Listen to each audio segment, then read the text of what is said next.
Welcome, everyone, to Season 6, Episode 10. Holy crap. Of the Hall of Fame show. How did we get here? How do I work this? Letting the days go by. Oh, sorry. He's still alive. We have some other folks we'll talk about later, some pretty big names in music who are not, but Yeah, those Lord protect David shoulders Grimes. will live on forever. They will. Yeah, I think my favorite line from that is something I'm not really sure what he's saying, but There's water at the bottom of the ocean. there you go. But let's introduce us, Kirk, Buchner, Evan, Nolan. We run notinhallofame.com and the United States Athletics Hall of Fame, which finally, we got some news there. Actually, let's just open with that. Yeah, sure. All the candidates are up for your viewing pleasure, and you can vote every day for the athletes, the coaches, and the contributors for the class of 2025. It's all decided by you. All you have to do is go to www.theusahof.com, and it's all there. All there for you. Pretty easy. And you can even vote for one of Evan's favorite people, Bud Selig. Hey, we have, as long as we haven't gotten to Bowie Kuhn as of yet, I'm okay. No, I don't see it, but you never know. I'm going to be sort of playing around a lot more with some more interesting contributors, especially based on how well Mr. Zamboni has done. Yeah, and Dr. James Andrews. Yes. So I think I'm going to go a little bit more outside of the box and probably come up with some gold, I think. But that's going to have to wait for 2026. Exactly. I will say, though, for those of you watching at home, I chose the rattiest t-shirt I own in my thing because I was very well dressed for the video, which will go up the day after we're recording this. It's going up tomorrow. Yep. So, but. And I was not.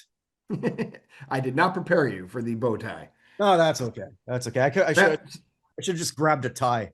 And we're fair enough. But we do have 20 new candidates up for the athlete side. We did a show, which, like I said, they'll already be up by the time this gets on the air. So right, but if you want to see sort of who the new ones are, like you can sort of do that and how we sort of got there and who, just a little bit more information on how everyone sort of voted. So I'm well, we're both very excited about that. We really want to see a lot of you participate, and maybe there's somebody we're missing. I don't think Evan's missing anybody. He comes up with a pretty damn good list. But again, if there are people with sports I don't necessarily know that need to be represented, I know we had our first person on the ballot who is strictly lacrosse this time. Didn't get any votes, but they were at least there. We've had rodeo before. We've had a few others, random sports that just haven't gotten through yet. But I'm hoping that we'll get more sports other than just we had 8 of the 20 were baseball players. That was a few too many for me, but a little and a little surprising. But I mean, I think also too, the people who we've got voting does reflect the demographics of most of the people who are going to the site, which is, well, let's say, based on what I've seen, my age of 52 is kind of average for that. Now, there's a lot of these, well, younger sports where they don't qualify yet because they're not 50. Right. Shaun White, when he's eligible, I don't know if I'll still be alive, but he'll be a first-year nominee. I definitely won't be alive when who's that other one? Who's the female snowboarder who's super good? Not Michaela Schifrin. I know exactly what you're talking about. Chloe Kim. Chloe Kim. Yeah. Thank you. Yeah. So she's not eligible yet. Simone, well, it's an older sport, but Simone Biles, who is won't be eligible for another 23 years. Like that sort of stuff is crazy. So there are a lot of these X Games. We're gonna see them get there eventually. Just a matter of time. We will see. Yep. So I know I did this on our other show, but just give you an idea where we are in terms of age group. The people who are becoming eligible next year, the biggest names are Jimmie Johnson from auto racing, Alex Rodriguez in baseball, Allen Iverson in basketball, also Tina Thompson from the women's side of basketball, Ray Lewis in football, Tito Ortiz in MMA, and some guy named Eldritch Tiger Woods Mhm. in golf. So to give you an idea where we are in the timeline, those are the people who would be first time eligible next year. So born in 75 or before. I'm not eligible for another 4 years, my friend. 5 years. So Hey, I'm eligible. Maybe I can get on the contributor ballot. you it's one of my things. If this ever gets really big, I want to make sure that I am not inducted. I don't deserve to be there. So Well, I mean, then you and Vince McMahon had something in common. He didn't want to be inducted into his WWE Hall of Fame either, which now he's pretty much made sure will never happen. there you go. Yeah, I Mhm. mean, I hopefully don't have to go that far. So I anyway, don't foresee that being an issue. anyway, speaking of people who did get in Hall of Fames, Mhm. we do have a few things to talk about in the Hall of Fame front. Yep. So I think we should probably start with the biggest news. International Boxing Hall of Fame had their induction ceremony this past weekend. Mhm. So a whole bunch of people in here, but I would say without a doubt, the biggest name who was inducted was Manny Pacquiao. Yeah. Uh, I could see him sort of being one of those guys who might come back for one of those exhibition fights. mm, You know, I don't think he needs the money. I mean, he's a very, very wealthy man, and I think he still lives in the Philippines. So I think that wealth sort of translates a lot better than it does I in Chicago and Seattle, respectively. I would imagine. Yeah, but Um, once a fighter, always a fighter. Once a fighter, always a fighter. Also inducted from the men's modern category, we had the Pasmanian Devil, Vinny Paz, Mm-hmm. and Michael second to none. From the women's modern category, Jessica Kika Chavez and Sophie Mathis and Mary Jo Sanders. Women's trailblazer, we had Kathy Kat Davis, referee Kenny Bayless, cutman Al Gavin, who was inducted posthumously, referee Harry Gibbs, also posthumously. In the non-participant category, we had broadcaster journalist Randy Gordon and television producer Ross Greenberg. In the observer category, we also had posthumously from the old timer category, Rodrigo Valdez, and from the pioneer category, Owen Swift.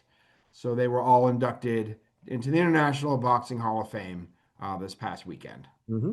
And some So big news from Clemson. we also had big news from Clemson. So Clemson honored two people into their football ring of honor. Larry Penley, who is uh, a broadcaster for them. I'm sorry, a golfer first, but he was not the name that everybody's going to know. Michael Dean Perry Mm-hmm. was inducted into the Clemson Ring of Honor. Um, Larry Penley was also the golf coach at Clemson. So, Yeah. A lot of yep. people So will they're remember Perry as part of those last really good original Browns teams. correct. Yeah. Yep. It was ACC Player of the Year as a defensive tackle in '87.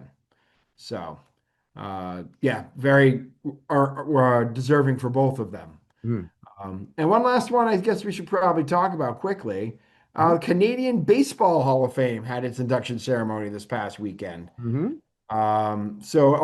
Going in were José Bautista, Eric Bedard, Greg Hamilton, Amanda Assay, Arlene Noga, and Gary, or I don't know if it was Gary or Jerry Snyder. Yeah, I'm not familiar with Snyder. Obviously, the big name is Bautista. With the Canadian Baseball Hall of Fame, I guess they're done with the Expos at this point. Mm. Obviously, Jose is not Canadian, but he was a pretty popular man for many many moons. Mm-hmm. Toronto.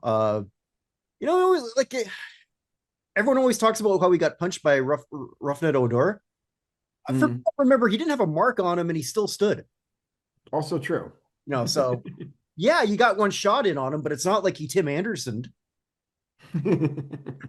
Wasn't like, yeah, you were Robin Ventura to Yeah, right. Exactly. I mean, like, yeah, okay, he got a shot in, but the next day he's playing with no mark on him.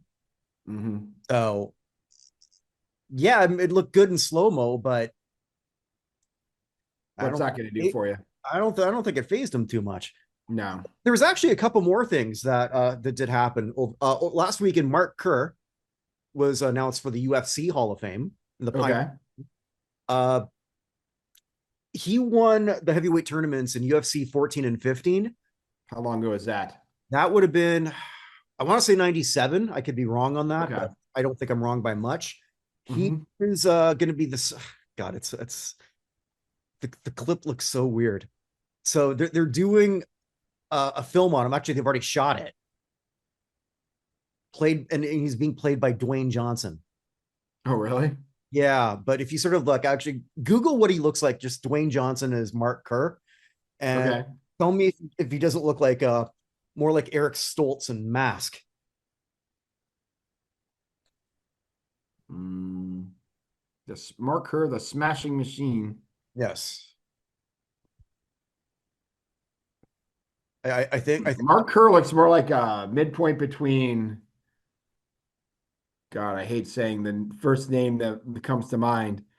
He looks like a cousin of O.J. Simpson's facially. I never really thought of that, but Dwayne Johnson in Looks his nothing like him. yeah, but Google what he's looked what there's already shots that have come out where he's in the Mark Kerr, Oh, I see. yeah, which Oh my goodness. yeah, Wow. yeah, I guess he thinks this is his Oscar role. Uh, I guess Maybe. I know the term spoiler alert's been used too much, but spoiler alert, Dwayne, it's not. You're, you're not going to win an Oscar for this. I mean, the makeup artist probably should. I don't know. I mean, uh, Dwayne Johnson's already an intimidating looking man as it is. But him as Mark Kerr sort of staring me down at any kind of establishment, yeah. But anyway, and I just saw this too, but this happened a couple days ago. The Pirates have announced three new members to their Hall of Fame, Pittsburgh. Mm. So let me bring that up if I still have it. Oh, tell me I just didn't close that. Oh, I got it. Okay. Well, because I remember two of them, and I'm blanking on the third, but one. Okay. Okay, I got all three. Okay. Yeah. Go ahead. So the class is going to have Kiki Kyler. Mhm. We will have Vern Law and Al Oliver. Yeah. Three very good players. Mm-hmm. A little Uh, surprising that Kyler wasn't in already. I mean, Kyler's been in the Baseball Hall of Fame since '68. I guess maybe because he was only part of with the Pirates for 6 years or 7 years. So yeah, I mean 7 years, but I mean the Pirates haven't been good for a quarter of a century. You'd figure they would have picked Kyler up at some point. Yeah, I mean, I think next year they're already going to put in Paul Skenis because you might as well. Well, they better trade him this offseason. That man is 4-6 with a 1.88 ERA. So Wouldn't that be something? Because like just now living here in Seattle, and I always thought that the Felix Hernandez Cy Young win is when really that the baseball voters embraced more sabermetrics and abandoned wins and losses. mhm. I mean, it's not impossible for this guy with a losing record to win a Cy Young. I mean, he is doing absolutely everything he can. He gave up one unearned run yesterday and Mm. did not get a win, or didn't get a win, or he didn't get a decision because there's 1-1 when he left. And it's not like the Pirates don't have some good players on that I team. They know. don't have a lot of depth, but they're just not. They're not the Rockies. You cannot convince me that if you replace the entire Rockies team with their AAA club, they wouldn't be better. And they'd be saving some. Well, no, there's a basement in there, isn't there? So Yeah. yeah. So, So I mean, it's just embarrassing. I did a deep dive on that a few weeks ago on the Not Nolan show, and mm, I think when your highest paid player, and I think I got this right, is Chris Bryant, you're in trouble. yeah. The guy there who got there said, I made a huge mistake. Yeah. And so did Colorado. Yeah. It's a sad thing, but I congrats to Well, hold on. Let's go through the other two though, because I oh mean, no, Keith sorry, you didn't Tyler, my bad. Go ahead. yeah, 7 years with the Pirates, two pennant winning teams. Was on their 1925 championship team. Finished second National League MVP in National League voting in 25, leading in runs scored, plate appearances, and triples. He also scored 144 runs, which was the most for any Pirate in the modern era, while hitting 336 in his time with the Pirates. So absolutely deserving. Mhm. Also shocking, not in. Vern Law. Do you know how many Pirates have won Cy Youngs? Let's see. So him, Drabeck won, I believe, when he was a That's punt. it. You got the list. Oh, okay. Congratulations. Vern Law and Doug Drabeck is your list. He pitched for the team for 16 years and has one of the only two Cy Youngs, and it took him this long to get him in. Mhm. Um, Absolutely crazy. He led in 1960 when he won the Cy Young, led the majors with 18 complete games of the 20 that he won, and went 2-0 with a 3.44 ERA, pitching in 3 games in that one of the most famous World Series of all time, the 1961, where the Pirates and Bill Mazeroski's homer upset the Yankees. Um, so twice an All-Star, got MVP votes in 4 years, six all-time in wins in franchise history, 119 complete games for the Pirates. And then Al Oliver played 10 years with the Pirates from 68 to 77, three All-Star games. Oliver had seven overall. Second Rookie of the Year voting in 69, and hit 14 homers with 64 RBIs in the World Series winning team in 71. Um, so Oliver's the one who I understand taking a little bit longer comparatively. But again, Mhm. Oliver should have been in a while ago too. But the fact Kiki Kyler and Vern Law were not in already is absolutely crazy to me. Well, it also was crazy that it took him till only a few years ago to start this, Well, but they're made that's up for also lost part. time. That's also part of the problem. I Yeah. understand. Oh, Like had they done this earlier, we mhm. wouldn't have the situation. So And Winnie's got, Winnie's making an appearance. Winnie the Mini Dachshund. Yeah. What's that? Yeah. I'm debating whether I'm going to take Winnie to the baseball game because they do bark at the park here. oh, nice. Yeah, we have that for our minor league team. I don't know how she'd sort of handle it though. I'm a little worried. Mm. Yeah. My dog would go insane, and I would not be able to control him. So, but Yeah. he starts some tutoring coming up next Monday. So hopefully it'll go well. Well, this little Dachshund's hopeless, but she loves us, so I guess we'll keep her. Understood. Yeah. So, all right. I don't think we have any other specific No, but fame news. we haven't done something in a while, so I guess you've Yeah, got well, I mean, we've been we did that one episode of the announcement in the meantime. We've right. had a lot of people, we've too many people to go through here at once, so we'll split this up, save some of them for next time. Okay. Um, I just want to hit at least some of these big names here. Mhm. This is how long ago it's been since we've done this. Can we start with George Wendt passing away? Oh man, my favorite character on Cheers. Uh, Considering he was bluntly morbidly obese his entire life or in style Mhm. adult life, that he made it to what 76. Yeah. I mean, he was not someone I expected to live forever. Yeah, but obviously that was the he was perfect in that role. I think I watched after he passed, like they've got this compilation on YouTube where it's just every time Norm enters a bar, Yeah. and so like I rewatched that one. Just There was like 18 minutes of it. yeah. You probably watched the same thing I did. Uh, Yeah. Never really did much after that, but I mean, when he He was didn't, kind of typecast in a way. I mean, he did have his own show, the George Wendt show, but did not last very long. I don't Uh, even remember that. yeah. So he was also in Airplane 2, the sequel. We're going to have a couple Airplane 2 things coming up in this section. But Huh. Airplane 2, the sequel, Fletch, Little Rascals. He was in Spice World. I remembered that one. We had to watch that in college as part of my pledging my fraternity. They couldn't officially haze us, so they made us watch Spice World. Um, uh, I will say Spice World still has one of the funniest lines from any movie of all time, which is Okay. the British press is interviewing the Spice Girls. They're like, "Are you happy to have be back in Britain?" I can't remember his exact question, and I believe Baby Spice says it's the Pope Catholic. And the next scene is a whole bunch of newspapers saying Spice Girls question religion of Pope.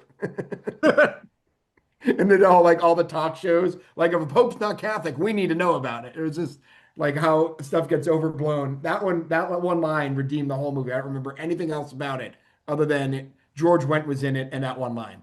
So I never saw that. He never did have that voice career that John Ratzenberger had. he did not. No, I mean, like, cool. I think I read somewhere that I could be off on this, and I'm certainly willing to be corrected. If you actually go by the amount of dollars earned by every appearance in a film, Hmm. Ratzenberger might be number two next to Stan Lee.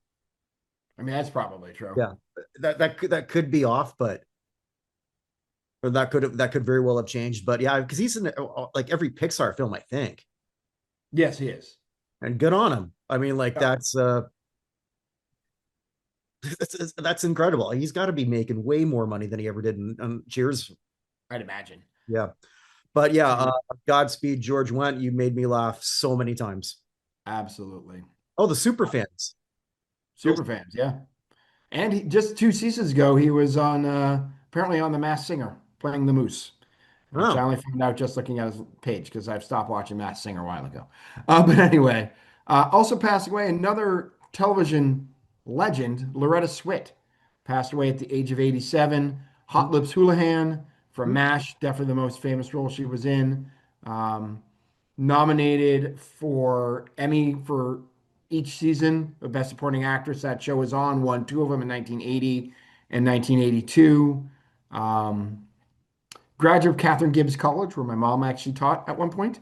oh, Um, but yeah, someone who that role in the movie is a little more comical than she made it in the show. hmm. She was a hard driving, like clearly a woman of passion, but at the same time, not somebody you ever messed with. And she held up with everybody else in that show very, very well. I, So I think in terms of the character arc, there was certainly more that she did going from season one to season 11. agreed. Yeah. Like I know when Larry Linville sort of like left the show, he pretty much said like, "What more can I do with Frank Burns?" Yeah. But by that point, they already sort of like separating the two. It didn't do well for Larry, unfortunately, because Right. Frank Burns was that almost that perfect heel Yeah. in a sitcom. But then you get replaced by well, not replaced because he left on his own accord. David Ogden Stiers. I don't never Stiers. knew how to Stiers. Okay. David August Stiers. Yeah. Okay. Yeah. He's a Boston guy. I know. Okay. Yeah. I guess it's only Hawkeye and No, there are four of them left. So Hawkeye, oh, Radar, um, Klinger, and BJ Honeycutt still around. wait, is Trapper still alive? Wayne Rogers? I think so. No, he passed away in 2015. Oh shit.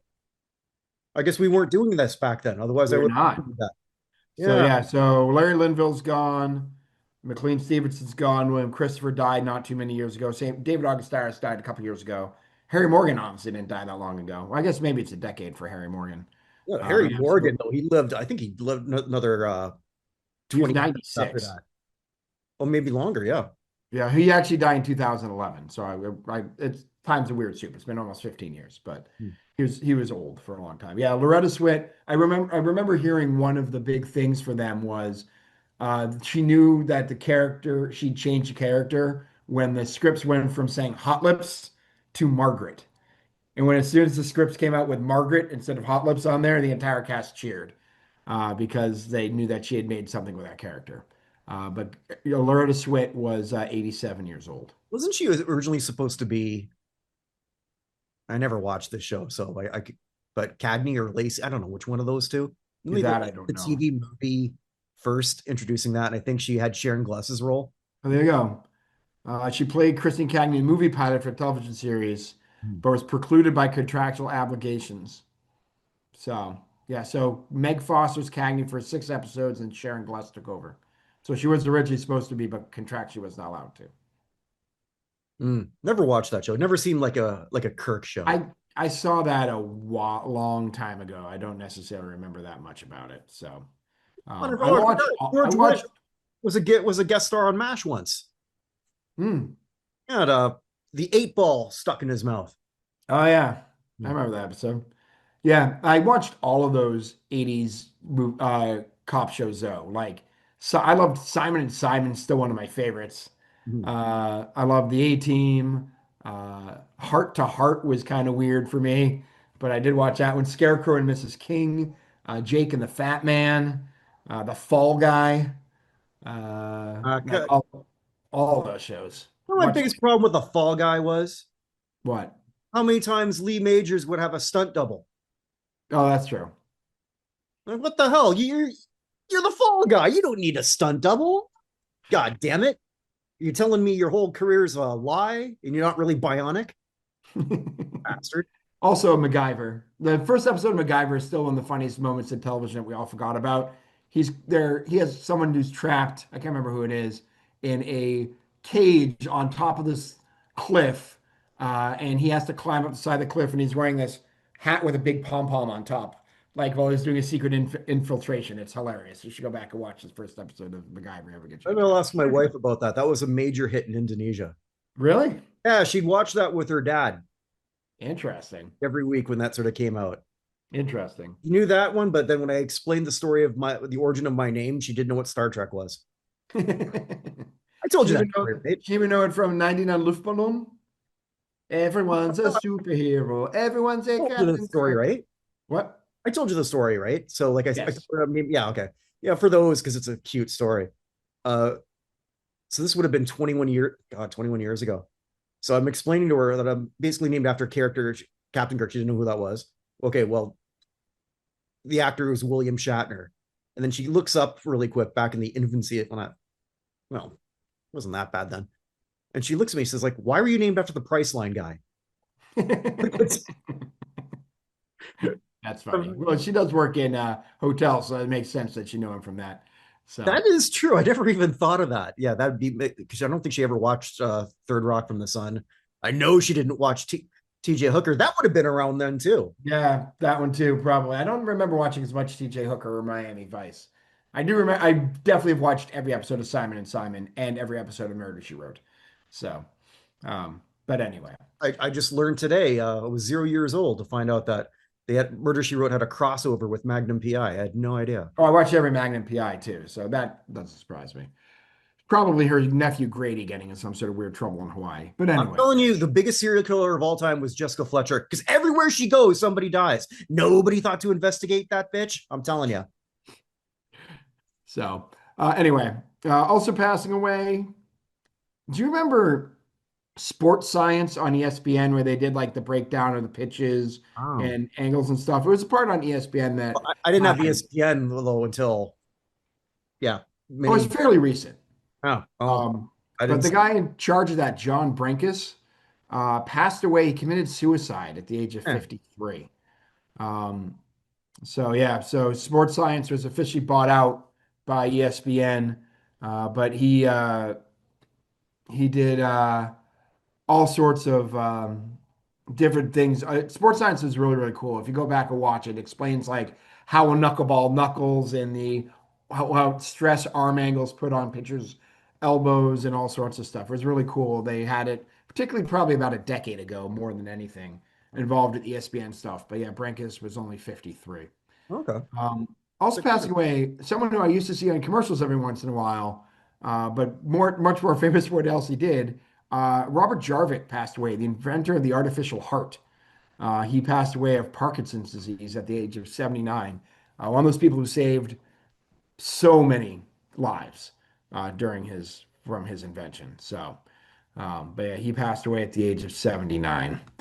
Um, Also, one someone else I want to bring up, or we have some other more famous actors and stuff. I'm gonna leave it out, but I do want to bring up Leslie Dilley passed away. She is one of the greatest art directors of all time. She's the art director in Star Wars, Raiders of the Lost Ark, Alien, The Exorcist, like even all the way to Son of the Mask. Like just the art design that she did during her career, won multiple Academy Awards for Raiders of the Lost Ark and Star Wars, also nominated Empire Strikes Back. The Abyss, she was nominated for that, even though that movie was terrible. The art direction was very, very good. I even did like Inspector Gadget, Casper, Deep Impact, like just so many things that she was involved in. Never Say Never Again, Superman, The Three Musketeers, An American Werewolf in London. Like, if you liked any of those movies and the design, that was probably Leslie Dilley. And she passed away at the age of 84. A lot of Okay, classics. let's get out of. let's get out of these famous folks here, I guess. Actually, I should do one more. One of the titans of the U.S. Congress passed away. Charles Rangel, the representative from New York City from 71 to 2017, passed away at the age of 94. Just one of the titans of the House for most of my life. So just should bring him up too quickly. Okay. Um, let's get to sports. So from baseball, John Shulock. Do you remember the umpire John Shulock? I'm sure I've seen him many times, but Passed away at the age of 76. Did over 30,000 or 3,000 baseball games. Um, he was one of the first guys to cross the picket line back in 79. And that was a problem for him when they fired all the locked the umpires out, and he was kept around afterwards. hmm. But Don Denkinger said that there were problems for many, many years with him. But he was on the field for Ricky Henderson's 3,000th hit, which was also the last game for Tony Gwynn. He was also there for Nolan Ryan's sixth career no-hitter back in 1990. But he's probably most famous for trying to challenge. Remember Wilson Alvarez, the Hmm. pitcher? Yeah, yeah. Wilson Alvarez threw a pitch that Mike DeFelice missed and hit him in the face, and he tried to challenge Alvarez to a fight, saying that he did it on purpose and had to be held by DeFelice. He was actually suspended for 3 games because he said that he hoped that someone smoked a line drive off of Alvarez's head. If that happens, I'll be the first to laugh, and that's why he got Lucky us. that was only 3 games. Yeah. So, but he passed away at the age of 76. Also passing away, another old timer from the women's all American girls professional league, Betsy Sock'em Jock'em, passed away at the age of 104. Remember the 1940 All-Star game, played 3 playoffs, won the batting title in 1944, the single season in hits and doubles in 43 and hits and singles in 44. Uh, Once stole 7 bases in a single game Oh in wow. 1944. That's But great. yeah, played for the South Bend Blue Sox from 43 to 48. She passed away, like I said, at the age of 104. And Betsy Sock'em Jock'em is one of the greatest nicknames I didn't know before this whole process started. Hmm. So Godspeed. We don't have any of those All-American girls baseball players left. So Can't imagine. I saw at the yeah. start of the hockey game today. So they had a World War II veteran who was Mm. too. So as sort of a I still remember I saw speak the last living World War One veteran once, whose name I believe the last name was Buttons. I want to say the first name was Frank. Mhm. But they had the World War One memorial was like buried on the side of it was like buried uh, in brush basically on the side of the mall, and he talked about getting it all cleared out and everything along those lines. But yeah, I got to see him speak from far away, and that was 2009. And I think Hmm. he was the last living, at least American. I don't know if it was worldwide, World War One veteran. Because I mean, 1918. He was born like 1902, so he'd been 107 at that point. Hmm. So we did also lose another member of the All-American Girls Professional League, catcher Chris Ballingall, who played for the Muskegon Bells, the Kalamazoo Lassies, and was a member of the Kalamazoo Lassies team that won the championship in '54. She passed away at the age of 92. And finally, from baseball, Scott Klingenbeck. Do you remember him? Pitcher for the Orioles, Twins, and Reds. No, it doesn't ring a bell. Okay. But he passed away at the age of 54. So Hmm. I don't have a cause of death for him. Okay. Let's go to football.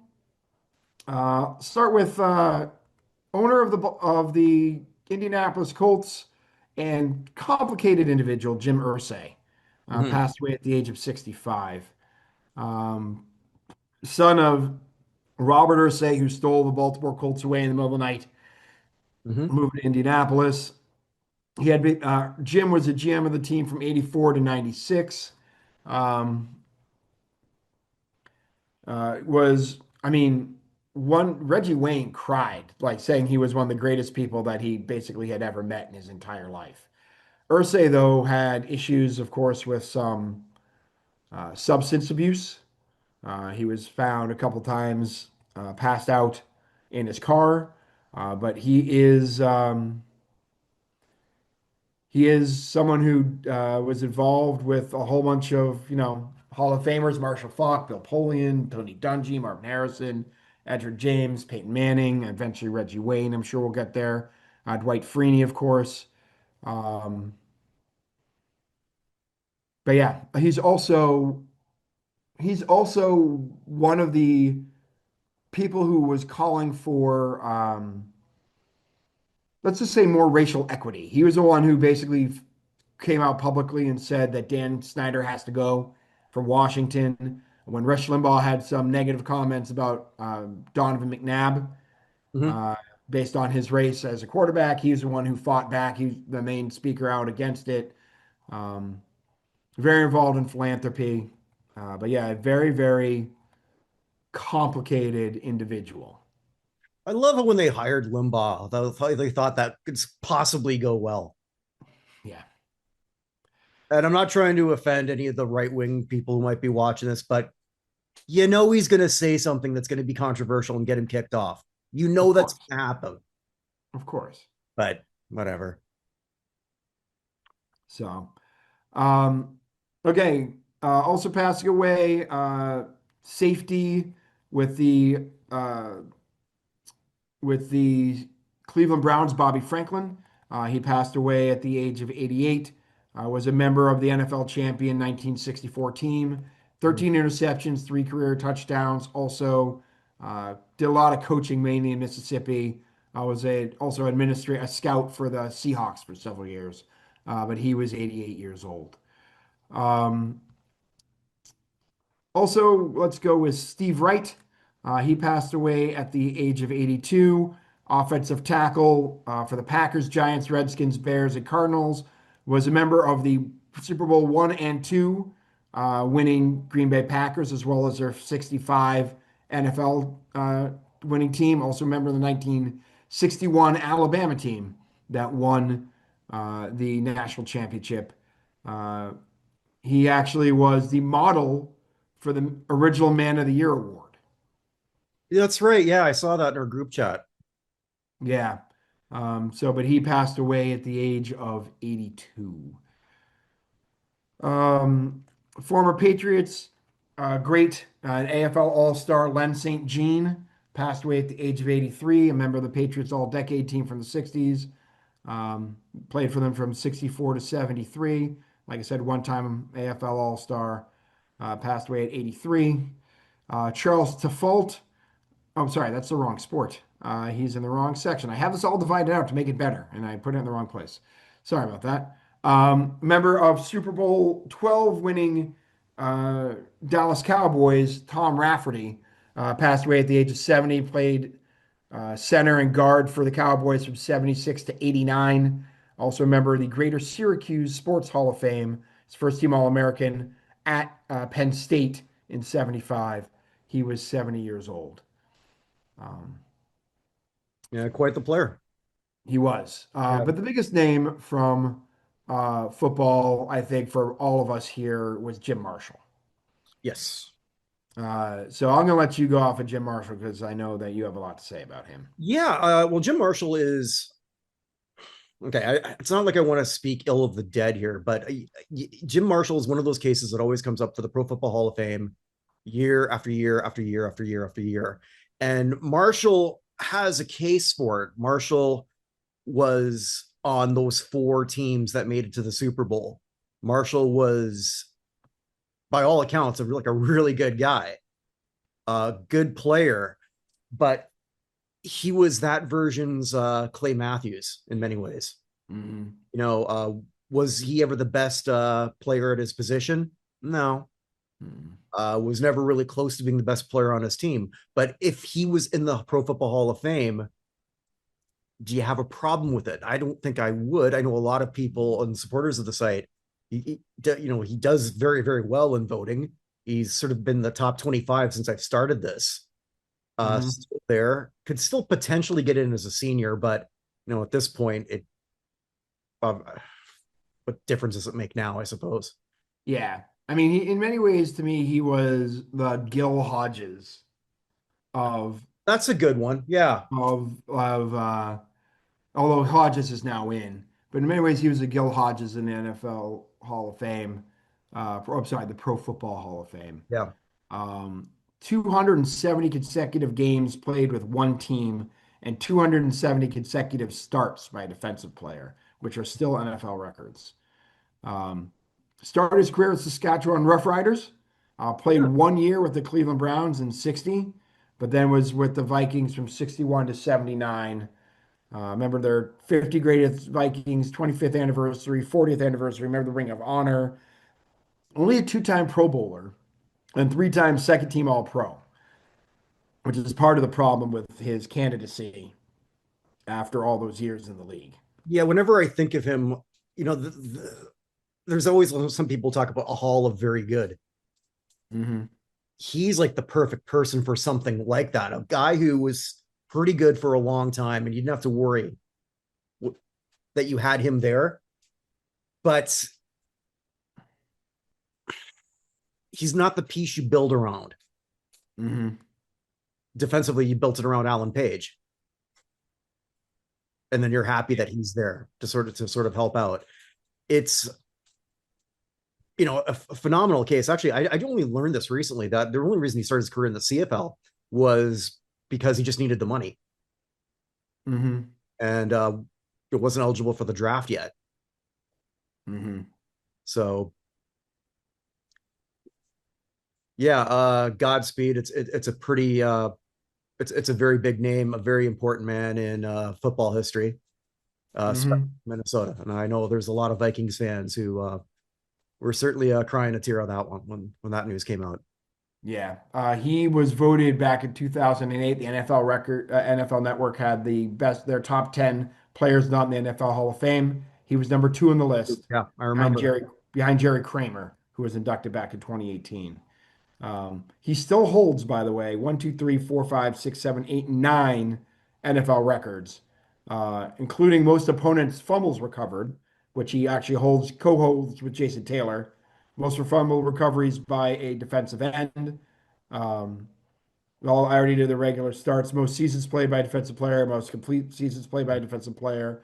But unfortunately, the one that he's most remembered for is the most yardage lost on a fumble recovery, when he ran the wrong way against the San Francisco 49ers and thinking he scored a touchdown when actually he had scored a safety, um, for the other side. One of those things that would only happen like one in a million, and unfortunately, it sort of happened to like for another person who's also not just a good guy, a smart guy too. He's not. It's Hmm. we all have our mind farts, Yeah. and luckily for him, there was no social media back then. Yeah. Although, I mean, I've seen that play so many times on the NFL network, or the NFL's greatest plays and all that other stuff they had. So, but yeah, anyway, Godspeed to Jim Marshall. Mhm. Okay. Just one other sport, and then we will get to well, two other sports. So we'll do Charles Default, since I mentioned him. Coached for the Canadians, Nordiques, and Rangers. He passed away at the age of 87, using the medical assistance in dying law that you guys have up there in Canada. Yes, we do. Um, so he passed away at the age of uh, 87. And then we have so many other things here, but let's go with one of the greatest pool players of all time, Buddy Hall, one of the best nine ball players of all time, called the Rifleman for his accuracy. Consistent top player for over 2 decades and virtually unbeaten in money matches during that time. He passed away at the age of 79, won 100 tournament titles in billiards. Um, Player of the Year by the Pro Billiards Tour in 82, 91, 97, and 98. Was also the Hustler of the Year in the inaugural issue of the Snap magazine, which basically set the tone of the magazine from there on out. Just essentially the pretty much the next pool player I'm going to be looking at when we get to another pool player on our list on the men's side. Buddy Hall, as I said, was 79. Um, okay, everyone else I'm going to talk about this time because we have too many others to talk about. Let's just go to music. We're not Okay. going to get all those guys either, but there's some pretty big names that we should go through here. Let's start with uh, let's start with let's go with Rick Derringer. Passed away, one of the great guitar players of all time. Uh, Best known for, I'd say, started with the McCoys with "Hang On Sloopy," the official song of the state of Ohio. Um, Is it really? it is. It's very strange. Okay. Uh, but also worked with Edgar and Johnny Winter, including on Frankenstein and Free Ride. Collaborated with Steely Dan, Cyndi Lauper, Weird Al. He actually produced "Eat It and Fat" for Weird Al. I didn't know that. Yeah. Also produced the Worldwide Wrestling Federation's The Wrestling Album in 1985 and their follow-up Pile Driver, the Wrestling Album 2 in 1987, including Hulk Hogan's entrance song Real American. I So, was I had an idea actually at some point for a game show for you to do, mhm. and it's going to be why is Hulk Hogan lying?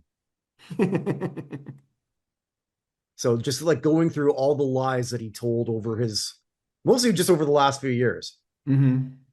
none of which make any goddamn sense. When you've had Yeah, like, you're Hulk Hogan, you've done a hell of a lot. Why do you need to make shit up? it's entirely true. So, But um, but yeah, he also worked with, believe it or not, Bette Midler, Richie Havens, Eye to Eye, Bonnie Tyler, Kiss.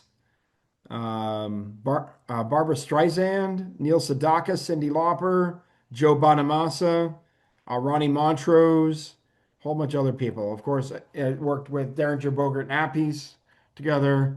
But yeah, considered to be one of the great guitar players ever. rock and roll hoochie coo. Rock and roll. I didn't even get to that one, but yeah, rock and roll hoochie coo as well. So Yeah, okay, and so here's a useless trivia question. Who helped cover that on the wrestling album? that I do not know. He did a duet of his hit along with Mean Gene Okerlund.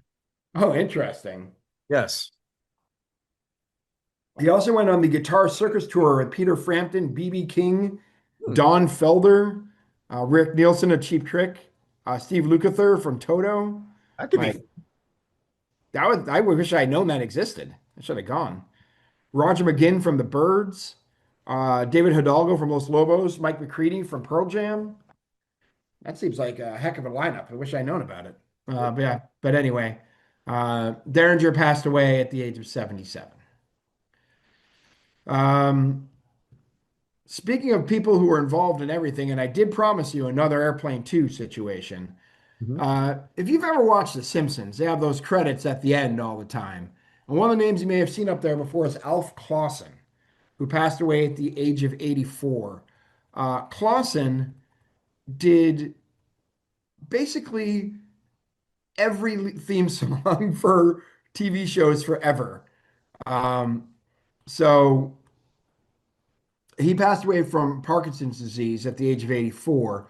But every Simpsons episode from basically the first Treehouse of Horror through season 28, he was involved in putting the music together. So everything from the monorail song to um, the Go Sibsonic, uh, the Behind the Laughter one, which is one of the great episodes. Like pretty much all of them that you can possibly imagine. He's the one who wrote, but he also did the theme songs for Moonlighting, for Donnie and Marie, the Mary Tyler Moore Hour, um, Wizards and Warriors. I don't know if you remember that show, but he also did all the music for Beastmaster. Airplane 2, the sequel, which is where Yeah, it comes yeah. up again. Splash, Weird Science, Ferris Bueller's Day Off, Dragnet, and The Naked Gun, among others. So also Moonlighting and a whole bunch of other stuff. But yeah, so he passed away at the age of 84. Okay. The former lead singer of Atlantic Starr, Do you remember Atlantic Star? Yeah, yeah. We're if I got this right, R&B group from the 80s, was it? R&B group from the 80s, yes. Um, Hold on a second. This lost me of where I was trying to get to. I had the name up here and it only saved it as there we go, Wayne Lewis. So the guy who wrote Always and Forever, Yeah, I was trying to remember as that again. I could not as remember. well as Secret Lovers. Wayne Lewis passed away at the age of 68. Mm. Um, Also, do you remember the band Rough Cut? Remember Rough Trade. um, so I guess not. no, it's not. Um, Hold on. Chris Hager, the guitar player for Rough Cut, passed away at the age of 60 something. And they didn't actually have a time there. Rough Cut, let's see, what's the biggest hit you would know? Glam metal band. So a lot of them went on to work with other people, like Jakey Lee went to Ozzy Osbourne, Amir Durak went to Orgy, Paul Shortino of Quiet Riot. So they're like a group before, they're the group before the group, essentially. But he passed away at the age of 68. Um, Also, let's spend a little bit of time here on, I'd say, the biggest name in music who passed away this week. It just passed away today, Mhm. Sly Stone. Yeah, when you sent that to me, I thought he passed away some time ago. So time I ever saw anything about him, I'm pretty sure what I read is that he was homeless. So for whatever reason, I guess he didn't keep his money, or I mean, from what just my God, some of the great music that they produced and Hmm. created, and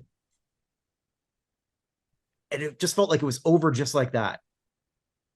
Yeah, I mean, from 68 to like 71 or 72, probably. Mhm. And downhill quickly after that.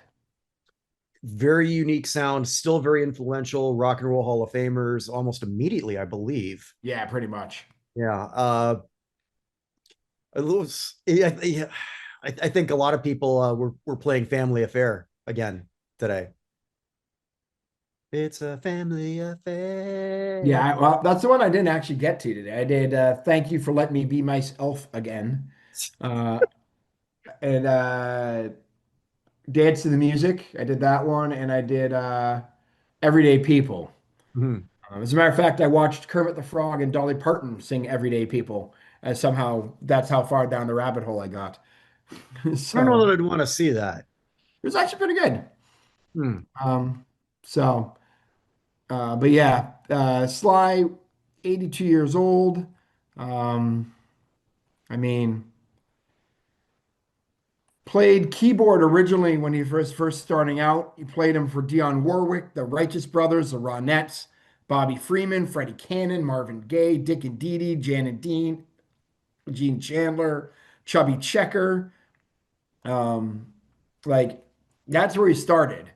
And then Sly and the Family Stone came together in 67. They actually started as Sly and the Stoners, with Cynthia Robinson's longtime trumpet player on and with that group. But then they decided to go with Sly and the Family Stone. They had a new album, a whole new thing in 67. And then they created Dance to the Music was really their breakthrough in 68. Um, and then 69 brings Everyday People along with Hot Fun in the Summertime, Mhm. which is another great song. And thank you. And I speak again for letting me be myself again. Uh, How it's actually spelled. Fallettinme. I've always wanted to see that like a crossword puzzle. um, but yeah, so they ended up with some personal problems, though. They also the yeah, there's all sorts of different things that he wanted. They wanted. I mean, this Family Stone was multiracial, and he became a target of the political area at the times Black Panther Party tried to get him to make his music more political and demanded that he replace Greg Errico and Jerry Mantini with black instrumentalists instead, which he refused. And then he got very, very involved with cocaine and PCP. And that Yeah. they only they only released like one single between 69 and 71. So, Yeah, just the creative juices sort of stopped, as drugs will tend to do that to you when you're involved that heavy. mhm. And then the money stops, and then like so many of these musicians get hosed on these deals. Yeah. And then when there's nothing more coming in, it's easy to see how you can go from riches to rags really quick. hmm Yeah. Yeah. So he died of complications of COPD, among other underlying health issues. So I don't even know what that is. What's COPD? that is basically was a chronic obstructive pulmonary disease, often Okay. caused by people who smoke a lot. Oh, okay. Since your arteries get clogged from nicotine and stuff along those lines. Okay. So, um, but yeah. So anyway, Sly, Godspeed, my friend. Hmm. Passed away at 82. He burned brightly and quick, and then sort of lingered for quite a long time. But yeah, 82 years old. I mean, made it longer than George Wendt, made it longer than Robert Jarvik, who produced the artificial heart. So there you go. Yeah, and obviously, I don't want to say gone too soon, but his career was gone too soon. His career 100% was gone too soon. Yeah, and still so much of that holds up today. Hmm. Agreed. A lot of it doesn't from a lot of his peers. That is true. Yeah. There's a lot of other names here, but we don't have time. There's too many other people to talk about. Well, So, we're just going to end this on a happy note, and you can sort of like now you're going after this. Now we know what you're doing. You're going to www.theusahof.com and you're voting. You're voting for who you think are the best American athletes, contributors, coaches for the third class. mhm. Do that every day. Yep. And we have two tennis players, eight baseball players, an auto racer, Mhm. go three and a half football players. I guess four football players, but one is also representing track. Yep. A boxer, a swimmer, and a single solitary basketball player Mhm. who was not born in this country, It is not. and a golfer. We actually have two people who were not born in this country and immigrate and naturalized, representing the U.S. internationally, which is how they get here. Mhm. And we have one first time eligible who got through. So Mhm. joining his dad on the ballot. So Yep. That might tip you off right there. if you're intrigued by who it is, go back and watch that video. It's good. Absolutely. Absolutely. Well, thank you all again. And wherever you are, wherever you may be, make today count because it never comes again. Take care, everybody. Take care, guys.